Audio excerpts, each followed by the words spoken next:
friends, let us consider that acuity is the refined clarity of thought and perception which enables one to discern subtle truths.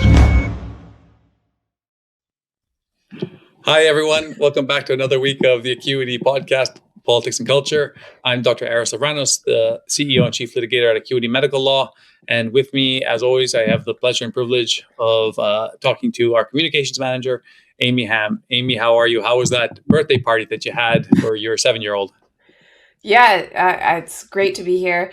It was a lot of fun. It was chaos, and it's exactly what you would expect. So, being a parent, we're both parents, you have to embrace the chaos. It's one of the best parts of life, really, and you sort of have to step outside of yourself and be like, remember when you were a kid and like how exciting every little sort of mundane detail of your life was, and just it's lovely to see just a gaggle of 7-year-old boys losing their minds. It was extremely noisy, extremely loud, extremely messy afterwards. It looked like a frat party happened in my house, and I had a great time.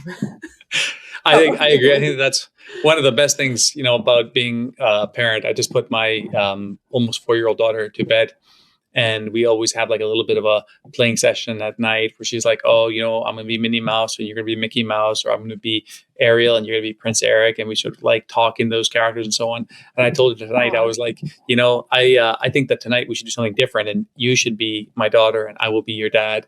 And I just want to tell you, I think that you are just so magical. I think that your imagination, your creativity, you're just like the best little one. And she was totally enamored for just a moment. And she was like, okay, but I want to be Ariel. It's just like, okay, enough of the soppiness. Let's get back to the business. Yeah, they're the best. Kids are the absolute best. She's like, Dad, you're being really boring, Dad.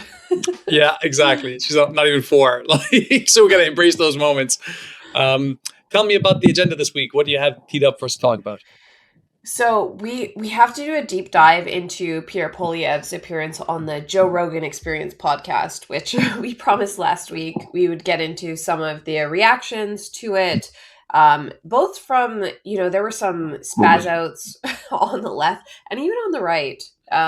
So we'll talk about that. And then this, I know this will be controversial. I noticed on my own X account, because I posted about it, that I offended a lot of my religious followers by talking about this. There's this man who posted about his wife being formerly promiscuous and how he was a virgin when they got married. And it went super viral online. I think I just checked before we started recording, it's over 35 million views. So I thought it would be great to talk about it because we're coming from two different perspectives. We agree on a lot of things, but I think we might have different takes on this conversation about like premarital sex and, talking about your personal life in the context of like religion and redemption and that sort of thing, and what's appropriate and what's not.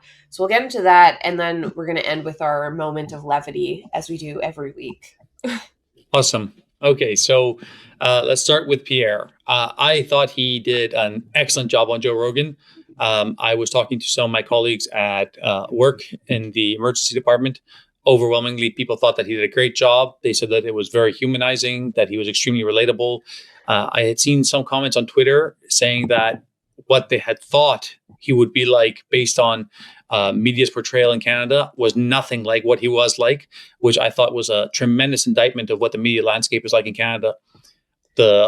He was professional. He was extremely civil. He was very respectful to Carney and to the Liberals. He was very patriotic.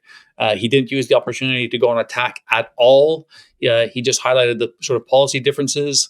And then he seemed so human. He talked about exercise and nutrition. He talked about his family. He talked about UFC with Joe for, I felt like, almost an hour. And UFC is one of those really funny things. I don't know about you, Amy. I don't watch UFC. I don't watch MMA. But I love that it exists, kind of like NASCAR and Formula One. I don't participate in these activities, or I'm not a viewer at all. But I just love the cultural phenomenon that these things are. I think it's cool that people like these things, even though they're not my things. So what did you think? I agree with you. I wasn't expecting the episode to go the way that it did. And he was, he said, I'm not going to talk about Mark Carney on foreign soil in a negative way. He even said, I'm texting with Carney here on my trip, which I thought was interesting. And it was sort of a cheeky way of both, at the same time being polite, being courteous, and not getting into like nasty politics. But also, I think we know that the left will be watching, and that's gonna piss them off too. Because Yeah, agreed. wait a minute, Carney is texting with Polyev. What's going on? Like that's a chat log that I'm sure we would all love to see for different reasons. um, Yeah, and he does a great job of highlighting the fact that that would be normal because we have a parliamentary system, right? And yeah, so it's kind of yeah, normal that people have to sort of talk and express ideas and reach compromises and all those sorts of things, right? So highlighting the yeah, differences for the what is overwhelmingly an American audience, but an international audience too, highlighting the differences between the British parliamentary system and the U.S. System is actually a smart thing, and it kind of shows why the leader of the opposition plays a critical role. He's obviously critical in question period. He holds the government to account, and so on and so on. So I mean, like, it's kind of instructive to explain to everyone what the Canadian political system is like. And yeah. I think that he is probably one of the best politicians in the West today. I think that he handled the questions, his explanations, the policies with remarkable grace and tremendous knowledge. Tremendous knowledge. I mean, like, talking very specifically about industries, whether it's steel, aluminum, potash, manganese. He went on and on with all of these kinds of rare earth minerals that we have available for negotiations with the U.S. when the USMCA comes back into deliberation. He talked a great amount about energy. He talked about lumber. He talked about specific regions of Canada. I think that he was an incredible ambassador, and also highlighted just how much knowledge he has as a political force in Canada. I think you're right. And I think his comments about what we have to offer and the fact that we could be such a wealthy nation, but we're getting it wrong.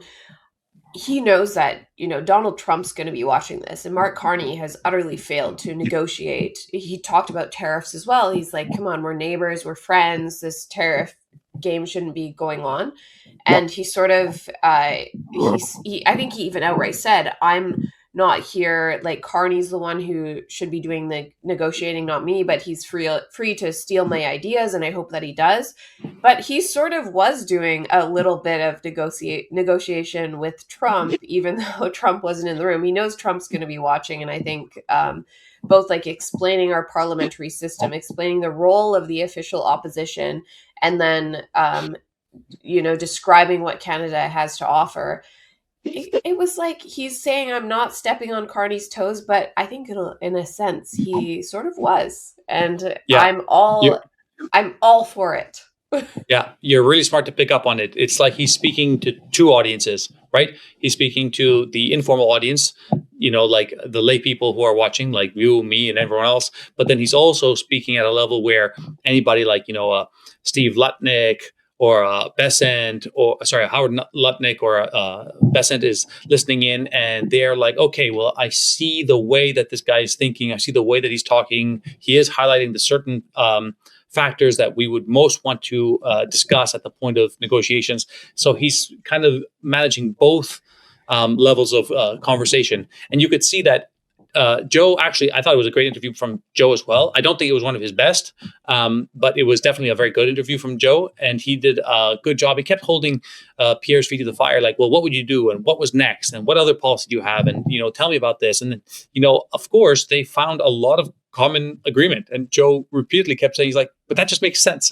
That's just common sense, right? So I think that was nice that overall the relationship between Joe and Pierre was very supportive of Pierre. And that's kind of nice. Like, there's also the advertising component of this, that Pierre is somebody who knows what he's talking about and would be a very effective leader.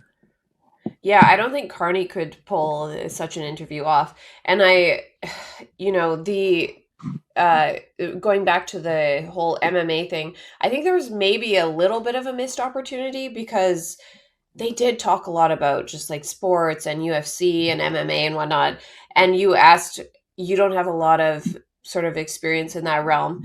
I didn't. It's funny because I'm with someone who does jujitsu and who watches UFC, is super into that. And it's not something I ever had any interest in. And I, honest to God, thought it was like, this is a boneheaded, stupid thing. I don't even think there's skill involved. It's just like brutes fighting each other. And after sort of opening my mind to that and learning a little bit about it, I've discovered that there is a great deal of sport, game rules involved, and these people are very serious athletes.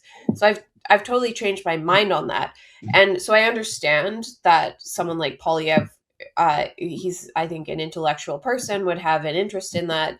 I totally get it.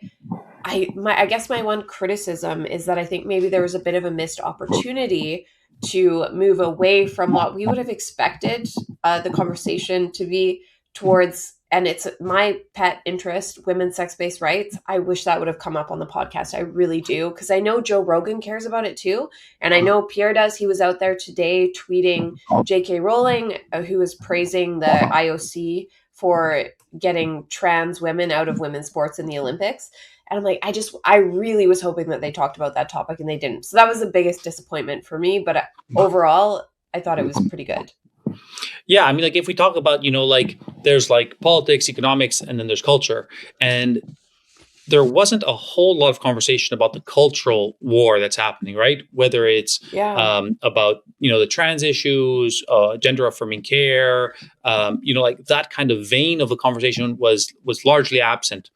The lines kind of blur a little bit because they talked about freedom of speech. They talked about contrasting it with the UK. They talked about, some of the bills that the Liberals have coming down the pipeline. But overall, it was largely economic politics, right? It was kind of like mostly about tariffs and like trade negotiations and resources. It didn't kind of cross into that sort of more cultural touchstone. And, I wonder how much of that is because maybe it's not as important in Canada. Maybe there's so much more homogeneity in Canada on those topics. Maybe it might not be as pertinent or polarizing as it is in the US. I really don't know, to be honest, but it's a smart observation. You're right. Yeah, I mean, it's hard to control a conversation, so maybe it just didn't come up naturally. It could be as simple as that. I'm not going to condemn Poilievre or Joe Rogan for not getting into that. It may have just happened that way, and they're both obviously interested in the athletics and sports thing. It came up a lot. So conversations sometimes go that way. But maybe at this point we should get into the freakouts over the podcast appearance. Yeah, the kind of responses. Yeah, totally. There were quite a few meltdowns. You keep going. Tell us more. So, yeah, maybe we can pull up on the screen. The Conversation is a publication that, and I find this hilarious because they sort of frame themselves as a publication that is better than the media. And I think they feel that they're better because they only publish articles. You can apply to write for them, but you will only be allowed to write for The Conversation if you're currently employed as a researcher or academic with a university or university-affiliated research institution.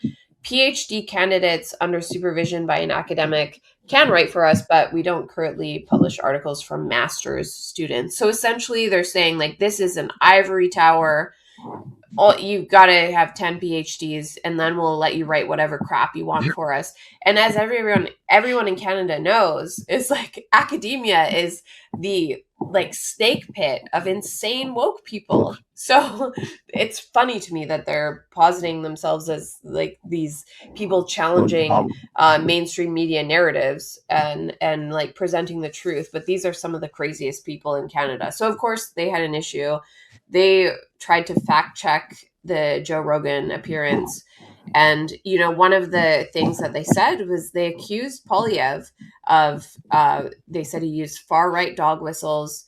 He referred, I love, not even serious, like not even serious substantive criticisms. It's like, oh, the nebulous dog whistles. Oh, the boogeyman, the far right. It's like, whatever, man. Whatever. It's very silly. And of course, they referred to Joe Rogan as a manosphere influencer who spreads toxic content about marginalized populations, including dangerous misinformation about health, politics, immigration, and the environment. So one of the blatant errors, they're doing a fact check, and yet so they accuse Poilievre of lying about immigration numbers.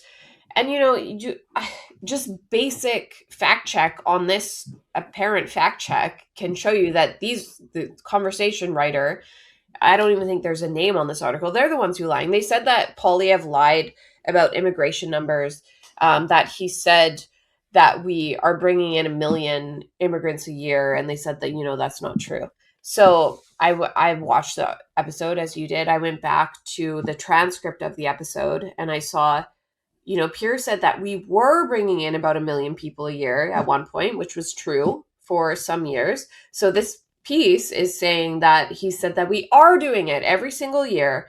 And then they provided their counter evidence was the immigration numbers for 2026, the targeted numbers, which are, number one, not the year that he's talking about. Number two, they're lowered by the Liberal Party of Canada. So it's just their forecast and their forecast. They haven't even happened. Yeah, they're lower, and they're liberal. Like all of it is lies. So and then every fact check they did was kind of nonsense. They also accused Poilievre of harming Canada's canola industry because they're not pushing back against Joe Rogan because he talked about seed oils, as Joe Rogan frequently does, which is just like, is there any better example of grasping for straws than saying, oh, well, he went on Joe Rogan and he harmed the canola industry? I mean, yeah, so these things are ridiculous, and the conversation has completely discredited itself. But that being said, they have an upper limit to how much credibility they can have, being so narrow in the commentariat that they have who write for them, right? So yes, of course, to your point exactly, they are, with a great supermajority of a left-wing perspective. That is obvious in academia. The evidence for that is basically overwhelming and not even controversial. But more than that, there's a elitism that comes with that, suggesting that, if you were, for example, a successful plumber, or if you were Kevin O'Leary, these people can't comment on the conversation because they're not, sufficiently intellectually equipped. So, I mean, that's absolutely ridiculous. What the old adage is, those who can't do, teach. And so the successful people in the real world who do real things and, add to the GDP and employ others, all those people, you're barred from commenting. But then, the highbrow intellectuals of the ivory tower in their small echo chamber of leftism like to comment through the conversation. So good for them. I wish them the very best. But they have no credibility. And their opinions are entirely irrelevant. I'm so sick of the elitism of Canadian academia. And it sickens me because they also have so much control over mainstream media narratives as well. So, I laugh, but it's also really insidious and disturbing. Getting to a more funny example of pushback was Rachel Gilmore. Oh God. Everyone's favorite. Yeah. Pundit. I hesitate to even talk about her because she's kind of just a running joke at this point, but how can we not? Because we knew that she would have one of the biggest spaz outs over Poilievre's appearance. And of course, I don't even know if anyone listened to what she said or they're just looking at her cleavage because that seems to be all she shows on. That's maybe where she's getting her followers from because she's kind of brain dead. So her take was very light on substance. And she essentially said that Poilievre has previously said so many horrible, unthinkable, batshit crazy things that after going on Joe Rogan, he got sort of kid glove coverage because he was relatively less horrible. And, did she provide a single example of anything horrible that he said either on Joe Rogan or previously as, she's talking about the bar that media has. Did she talk about where the bar is? What sort of horrible things have been said? No, she didn't. She basically said nothing. Yeah. No surprise. I mean, so much of the virtue signaling leftist media lacks total substance. And so one of the things that, I really do my best on this podcast is to steelman the opposing side. And, to your great credit, you've already talked about some criticisms of the interview. But we have to do our best to be objective and honest. And Rachel Gilmore is neither of those. So, I mean, like, to your point, yeah, it's like going to the circus, right? You're watching the clowns perform. It's not from any legitimacy of debate, right? Like, her opinion doesn't merit further comment. But the leftist meltdowns are always amazing to see, especially on Twitter. I did see some people talking about how Pierre, that there may have been some political risk associated with going on Joe, because Joe Rogan's audience is largely Pierre favorable already. And Tom Mulcair did a great job steelmanning the position that Pierre had, saying that he did an excellent job both in substance and in style, that he really showed off, some of his best qualities. And so Tom Mulcair is obviously a leftist, but a much more intelligent and credible one. And if you can trust, you should always find somebody on the left, at least one, if not several people that you can rely on to give you good perspectives from the left side. And Tom Mulcair does a really good job in Canada, and there are several in the US who I really like. Dan Durantine, who I talk about fairly frequently, who's hosted every morning on the DC Huddle, is his podcast. And so some of these people will have like much more insightful comments to provide from the leftist in terms of criticizing the right. But I never saw anything that was particularly good outside of some of the political commentary about, the overall strategy and, whether his tour on trigonometry and now Joe Rogan and then his meetings that he's going to have in the US and so on is politically advantageous or not. What do you think? I mean, I think it's at worst net neutral. I cannot imagine that it's detrimental to him, especially given his performances. I mean, if he's not expanding his base, then, they're not accusing him of turning other people away from his base. They're just saying he's not expanding his base. So then I think you're right in terms of it being a net neutral. It either didn't do anything or maybe it grew his base. But realistically, it's the number one podcast in the entire world. It seems like a pretty ridiculous idea to think that it hasn't reached some new potential voters. And you mentioned people saying, I was surprised by how reasonable, thoughtful, and not antagonistic. I think the mainstream media has framed Poilievre as like this antagonistic jerk. They try to call him Maple Mega. They try to act like he's, the same as Trump, who is like egged Canada on about being the 51st state. And that's really not who Poilievre is. So I think if anything, that this podcast would just show people a different side of him. Yeah. And maybe it's my fault for saying, I wanted the podcast to go more into wokeness and crazy culture war shit.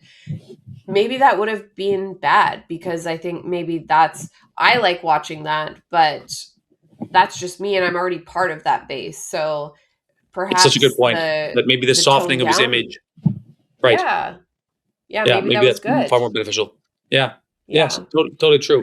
So we'll see what are the further repercussions of that. And I'm sure that they will be, like we said, at worst, totally neutral. But to your point, I'm sure that some people will be further motivated to come out for him. He's probably a component of rallying his base in a future election. And then, of course, like all of the marketing component, the fact that he continues to be in the spotlight. If an election is called at any point, he has clips that he can put out on social media that will resonate, because Joe Rogan is a figure that draws more attention. So overall, I mean, like it's almost certainly a net plus. Yeah. And, there were people on the right that criticized him as well, including Maxime Bernier. For people who don't know, he's a politician. He used to be a conservative. He founded the People's Party of Canada. It's sort of considered an ultra far right party in Canada. And they're sort of known for being anti-immigration. And that was the largest criticism that Maxime Bernier had for Pierre Poilievre. He accused him of sounding just like Trudeau. I'm just looking at his tweet.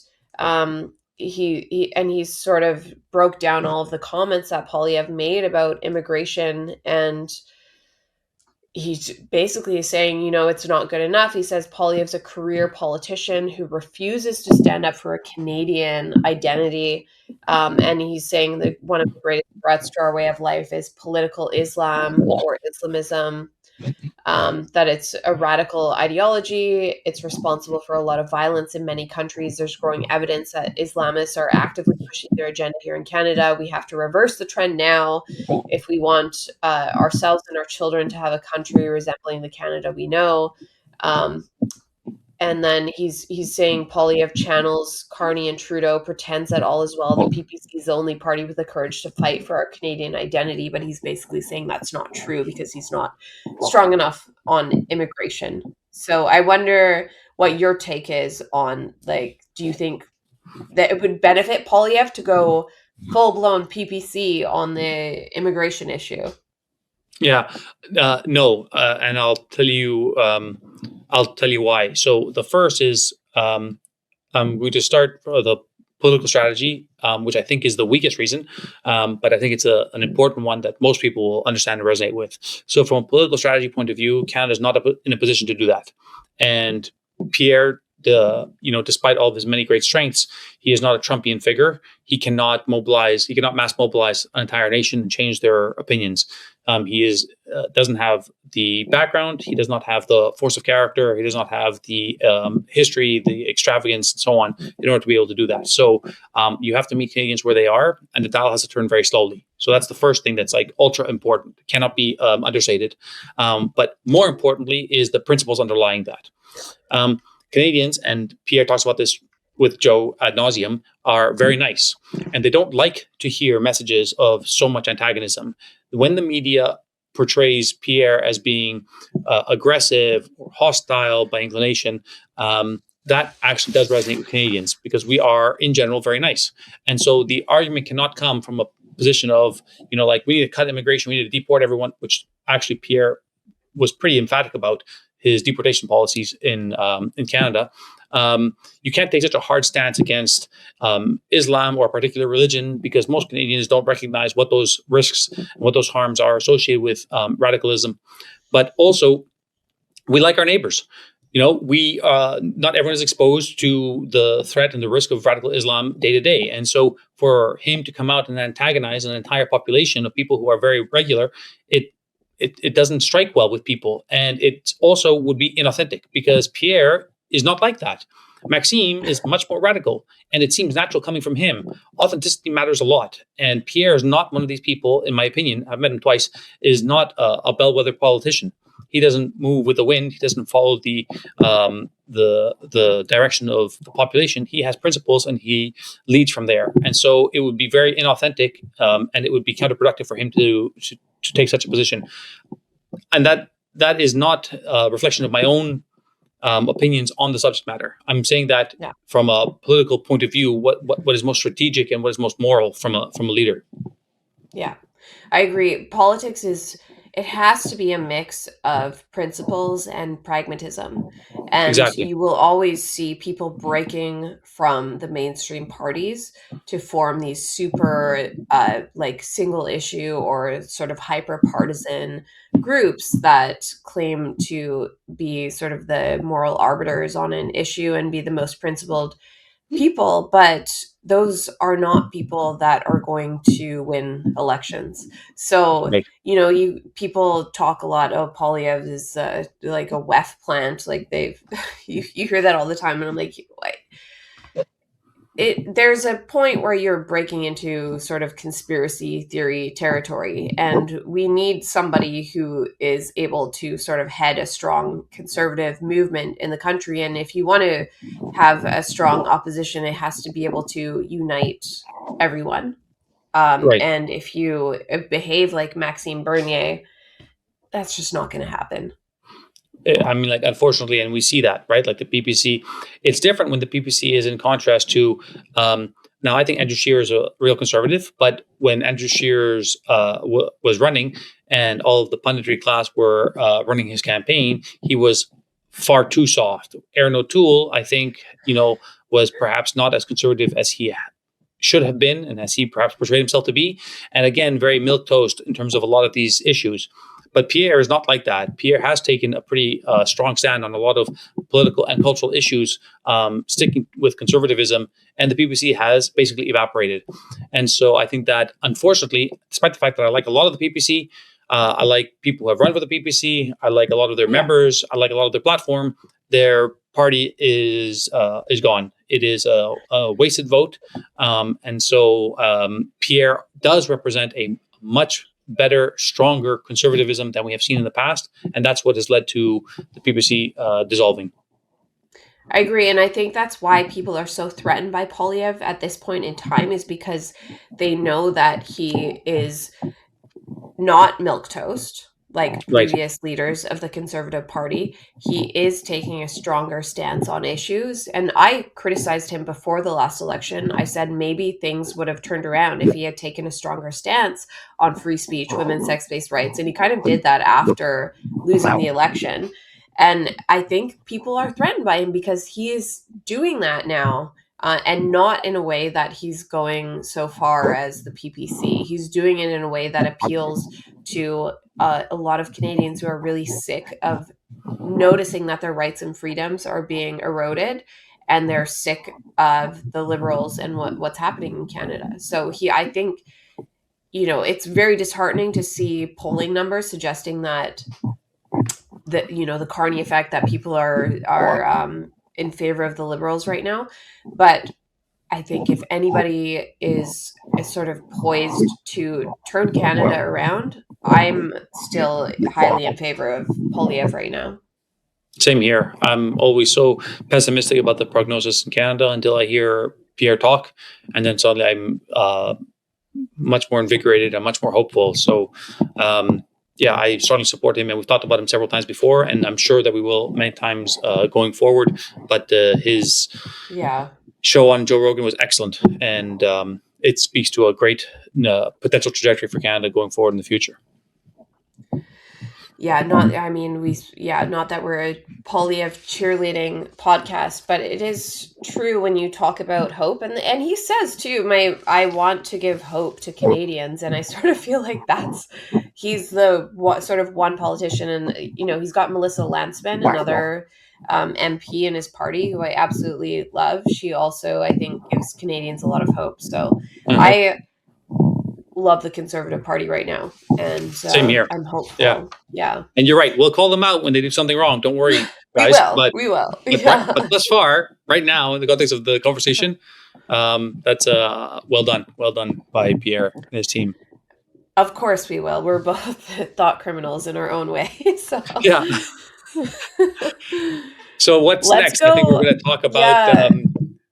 Let's go on to this crazy. Maybe we can pull up the tweet. So this is the guy, Trevor, I don't know how to pronounce this, Sheats? Sure. Sheets or Sheats. But so he, as you can see, he's a servant of Jesus. He's a husband. He's a father of 3. And he founded and owns On the Mount Incorporated.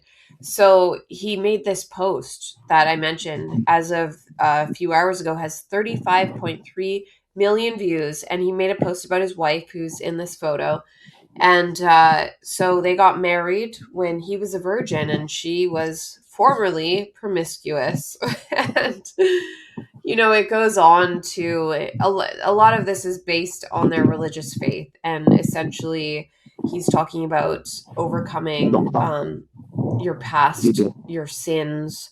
And it really ignited a firestorm online.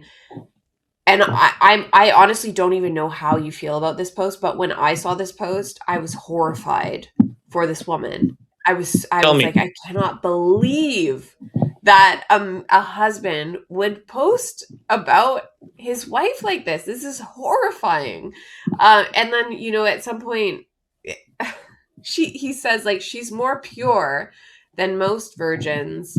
And, when she says formerly promiscuous, in my head, I just hear the word slut, whore. Sure. Yeah. I'm like, I cannot believe this guy did this. I see a divorce in their future. I understand, there's this idea of redemption, but do you really need to throw your wife, the mother of your children, under the bus and insult her like this? Like, this was to me so humiliating. Yeah. I really don't get it. I'm like, I think this is unforgivable. I think it's horrible. Yeah. I think that the sentiment is beautiful. And I think that, if this is all sincere and authentic, then this would be extremely commendable character trait in a potential wife, right? That someone can change this much. And also, speaking from the husband's point of view, that you can accept someone. Great. Yeah. Mark, Sarah, our producer. Doing a great job, Sarah Mark. Fields she's a Texas journalist who I actually know, and I've worked with her before. And I would point out she's a mother. I think she has four kids. Maybe she just had a baby. I think it was her fourth. And she's very religious. She's cares a lot about her faith. So when I saw that reply, and when she's like making fun of this guy, roasting him for calling his wife a whore, I'm like, I know, like, I'm not religious, but she's on the same page as me. Like, that was out of bounds. It's just an intimate thing to disclose, to talk about in public. I mean, like, you could imagine that you meet them at church, you get to know them, or, like you have them over for dinner and talk about like, oh, your histories and how you guys meet and where you're always a Christian. And, like there's an organic way that this kind of conversation can come up in an intimate setting because it is of an intimate nature. And you can say like, wow, that's remarkable. Thank you for sharing it. And it's a completely different thing to put on X for 35 million people to see and comment on. And, the controversy kind of spun from there about, like how authentic is this Christianity, and, like what does Christianity mean, and can such people be forgiven or not? And, what does forgiveness and redemption mean, and who can qualify these terms? And, like all of that conversation, to me, that is totally aside. Totally aside. I think that the meat and potatoes of the conversation here is, why would you write that about your wife and publish it online for nobodies, for strangers, or for people that you actively don't want to share this information to be able to see, right? And that broadcasting of that faith, the seems like virtue signaling. That's what it seems like to me. Right. When you would see like all the leftists putting, like pictures with their masks on during COVID, or I got my shot, or BLM banners, or, like all that kind of thing. This is to me very, very similar. It evokes the same kind of physiological response. He's putting it up there for everyone just to declare the level of his beneficence, just to declare the level of her purity, to say to the world, I don't care. But it seems exactly the opposite, man. It seems like you really do care. Yeah. So I think that, really cringe. Yeah, very awful. I have an inkling that I know exactly how every single one of their arguments will go in the future. Yeah, I mean, like, yeah, exactly. Yeah, well, you made a post 10 years ago. Yeah. Michael Knowles knows who I am and commented on me being promiscuous. Like, this is not what you want. Not what you want. And it invited a lot of comments, including, like, number one, it seems passive aggressive. It does, like you said, either like virtue signaling, or maybe he's deeply insecure about the fact that he was a virgin and she wasn't. And it doesn't even say, like, for all we know, she had one sexual partner before. And totally agreed. It's left to the imagination. Was it 1,000 men, 100 men, 20 men, 1 man? Yeah. We don't know, but he kind of just put on the internet forever, my wife was a whore, as far as I'm concerned. I just think it's so insane. And then that word promiscuous is doing a lot of heavy lifting. We have no idea what it means. And to your point, over what period of time? She had like 10 guys in 10 years and then was celibate for, like another 2 years before she was with him. I mean, like, that's kind of hard to say that you're promiscuous and you're a whore, but we have no context for any of these things, right? Yeah, and the internet is forever. And I see he's sort of doubled down and made new posts about it since, including, talking about his wife and saying that old Ashley is dead, and just getting offended, saying people who were commenting on it were worried about the tense of his tweets. Like, you said, my wife is a whore. No, I said she was. not a whore, but promiscuous. I didn't say is, I said was. It's like, dude, the tense is not the issue here. Yeah. It's not it. You don't get it. Yeah, totally. We're parsing, the nuances that are completely irrelevant. Like, don't publicize things of such an intimate nature to the world for no reason, right? Yeah. I mean, I can't imagine. Like, first off, this is crazy, right? Like, this is totally extreme and egregious. But I don't think I have. I wonder if somebody would be able to call me a hypocrite, or maybe like something I posted in the past, might resemble something along those lines. But I can't imagine myself ever having done something like that. I don't know about you. This just seems so outlandish. It's just not in the. I can't foresee myself having done that.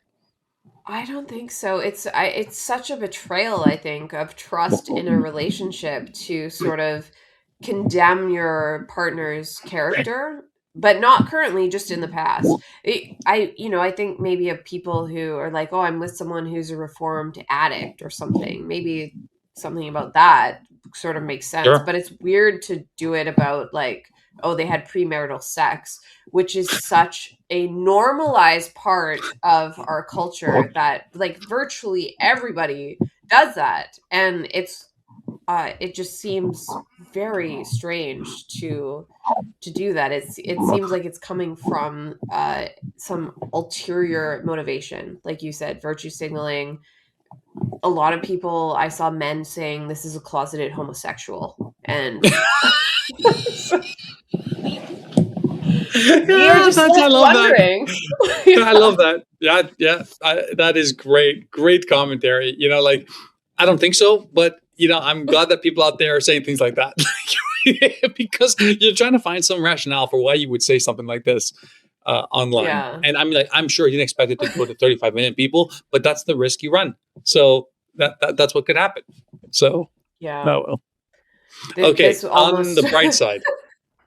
Yeah, this almost became a moment of levity, but here's some more levity.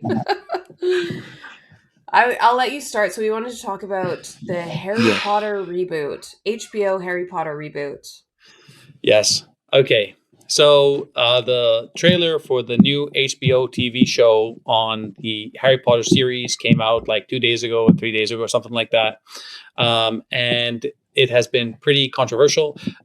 J.K. Rowling herself has become controversial over the last 5-6 years for what I think is an entirely ridiculous reason, but for her position on gender affirming care and women's rights and the invasion of women's spaces by trans men, women. I don't know what they are, but like non-women.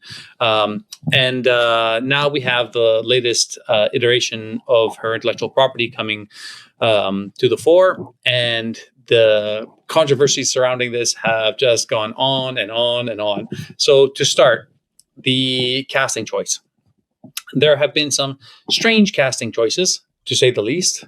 Perhaps most astoundingly, Severus Snape, who is the sort of like botanist, horticulturalist teacher who teaches Harry Potter about all kinds of like almost dark arts kind of potions and so on. He's famously played by a particularly pale actor, Alan. What's his name? Amy? Alan. It escapes me. I forget his name. We'll find drumming? it. And is it drumming? Maybe, I don't know. An excellent actor who absolutely loved Harry Potter and fit the character particularly well. The character in the books is described as particularly fair-skinned and like white, pale, and so on. And they found arguably the darkest actor available to play Severus Snape, which again is a very strange choice. Now, that is not to take away from the fact that this person might be an excellent actor. And I also have said many times before, which I agree with, that when we talk about Helen of Troy, and we talked about Chris Nolan, we talked about the Odyssey, people should not like a person or like a character because they look like them, right? Like if my daughter resonates with Black Panther and she thinks that Wakanda is super cool, then look at the picture. That is a fantastic picture. Then good for her. She should find the character that she likes and whoever speaks to her. So it shouldn't be limited to those things. But the problem is, of course, when a character is so far off from the way that they were described, all the hardcore fans, it totally breaks the sense of imagination, the community sense of imagination associated with intellectual property. And you have to ask yourself, why? Why did that happen? It could not possibly have happened because he was that much better an actor than all the white people who wanted to play Snape. Yeah. That's what it comes down to ultimately, is when you see diversity casting these days, we have grown to expect this to happen. And so you're left thinking the actors that were cast are not necessarily talented. They were cast because of their skin color. And it does a disservice not only to the characters you're describing, it does a disservice to these actors, because it's a shame for them. You have to assume, well, you got the job because of DEI. And they might very well be damn good actors, but their entire role will be sort of cast with this dark cloud of wondering, did they just get the job because of the color of their skin? And that's the opposite of the supposed purpose and intent of DEI, which is supposed to make things equal, but it's not. It's making us question if there's preferential hiring, because we know there is. So continuing along the same vein, right? So this particularly dark-skinned actor was cast for Snape. People had several criticisms of other casting choices. One of the ones that was perhaps also most notable was Hermione Granger. Hermione Granger is the chief female protagonist, one of the friends of Harry Potter. She's a particularly erudite, educated, very academically oriented young lady. She was famously played by Emma Watson. If I recall, I think that she had typically brown hair and she was pale, but I think that she has more of a reddish kind of hue to her hair. And they ended up finding a girl named Arabelle Stanton to play her. And Arabelle Stanton is nothing is confirmed. You cannot find any sort of look at the difference. You can't find anything in particular sort of confirming this. But if you look at who Arabelle Stanton's parents are, her father is named Dan Stanton, but if you look at he's a lawyer practicing in London, and if you look and see what his real name is, it's Danayal Siddiq Stanton, and he is of a Pakistani background. And so people are saying, well, this is another diversity hire, and you're catering to the shifting demographics in the UK, and so on and so on. And so this has continued the spiral, the snowball of what these casting choices are like, just like we talked about Christopher Nolan's Odyssey. I think they should have brought Emma Watson back, because she's been the biggest anti-J.K. Rowling advocate, calling her a bigot despite J.K. Rowling giving her her entire career. They should have brought the original Hermione Granger back, and she could have been trans age for the film. And she's like, what, 30 now? She could have been like, I'm 7. I didn't know where you were going with that, but yeah, totally. Yeah, why not? Yeah.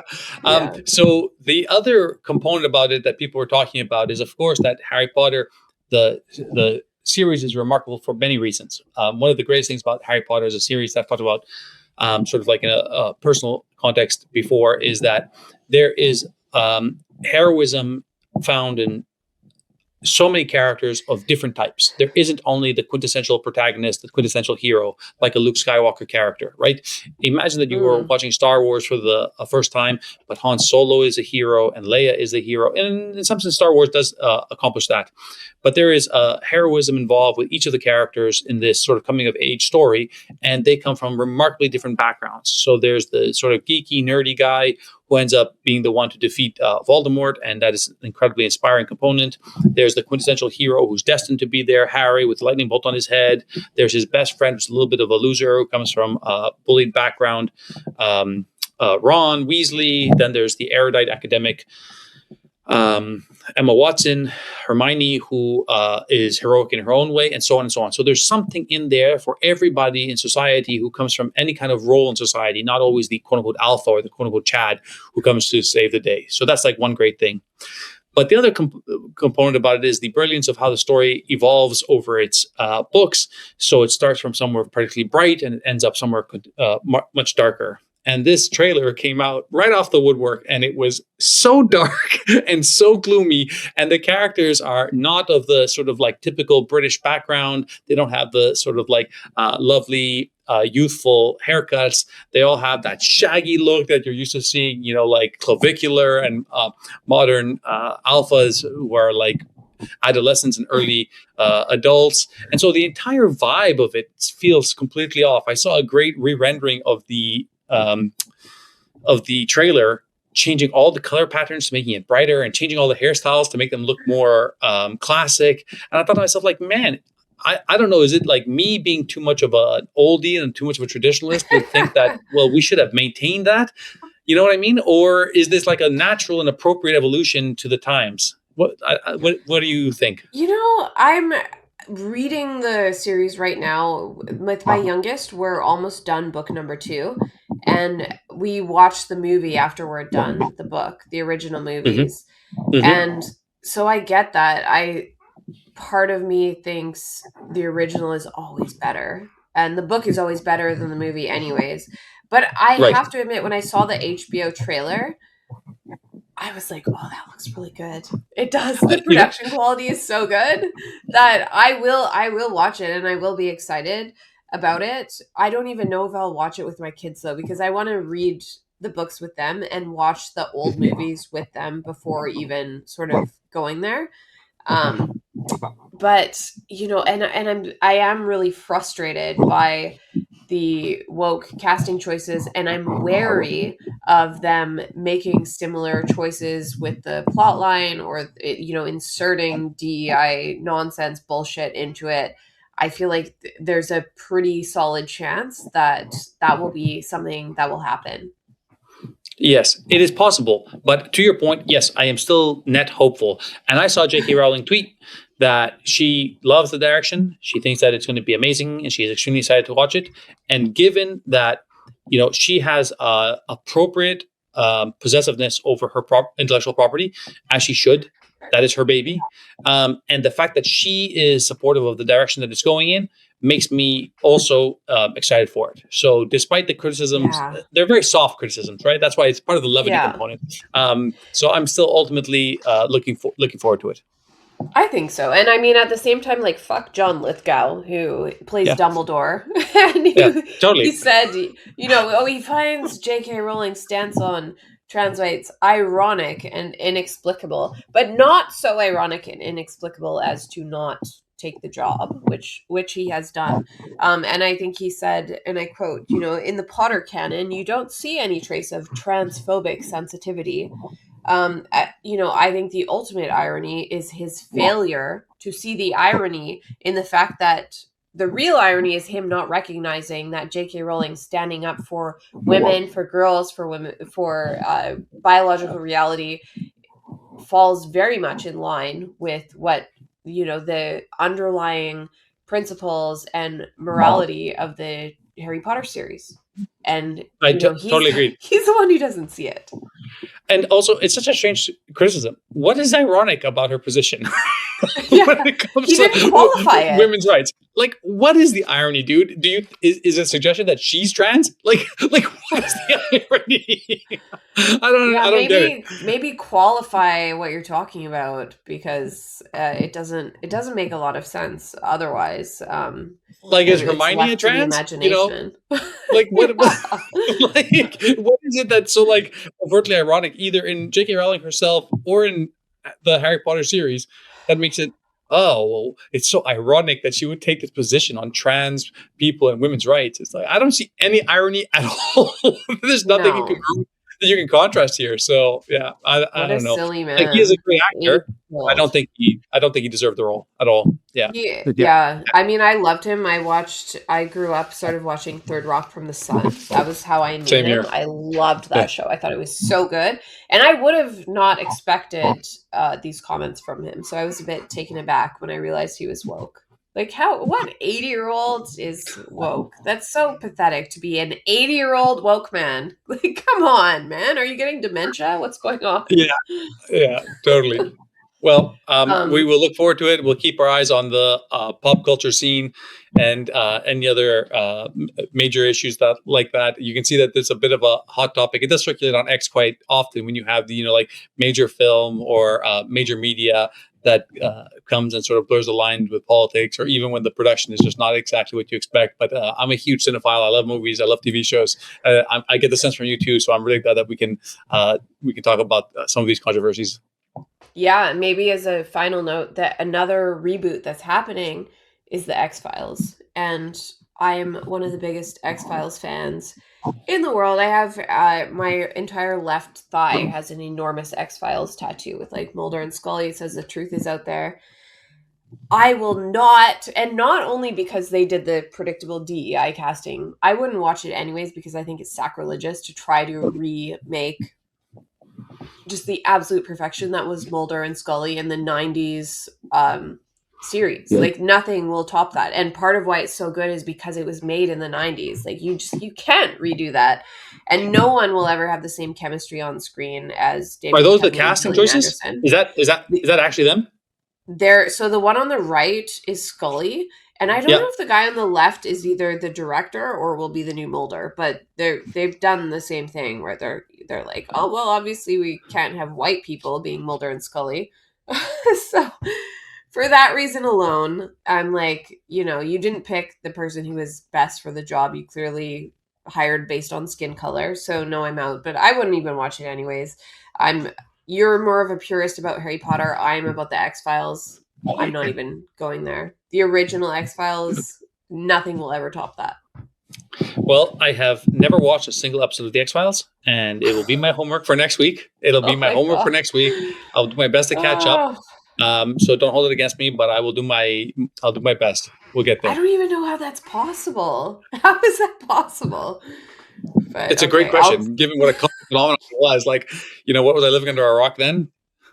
Yeah, I'll tell you what episode to watch. Yeah, great. I'll send you an episode to watch. Yeah. Yeah. Well, thank you everyone for tuning in this week. And if you have, like and subscribe and do all those things, if you care to, on whatever platform you're watching, YouTube, Rumble, whatever. But also, if you have topics that you want us to talk about, if you want us to do a deep dive on something, please feel free to reach out to us on X or Instagram and let us know what you want to hear from us. And once again, thanks a lot for being here. Thank you, Amy. And Mark, you want to jump on screen and say hello to everyone? There's Mark, our producer. Yeah, doing a great job. So we're so happy to have you too, Mark. Thanks a lot, everyone. Thanks for spending some time with us. See you. My friends, let us consider that Acuity is the refined clarity of thought and perception which enables one to discern subtle truths.